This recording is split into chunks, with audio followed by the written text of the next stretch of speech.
wonder.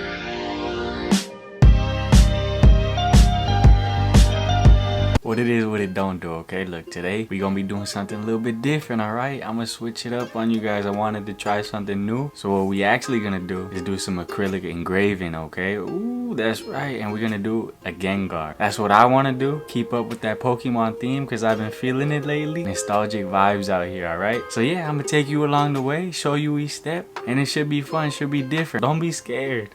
Alright. Don't mind the different setup, okay? So here we go. The acrylic sheet, the plexiglass that we're gonna be using, this is a 12-inch diameter piece. So pretty much, I'm gonna just take off this protective film right here and then get right into engraving it.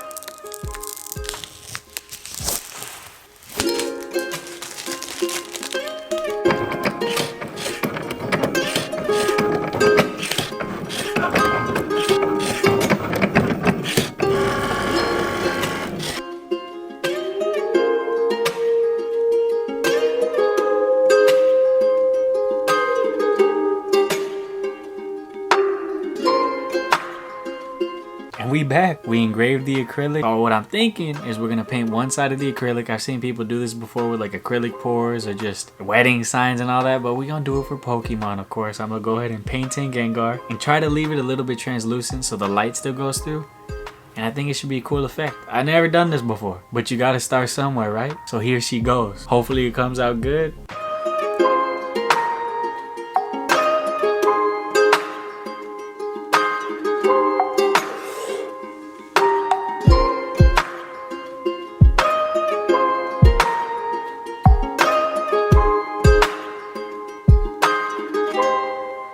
J. Press.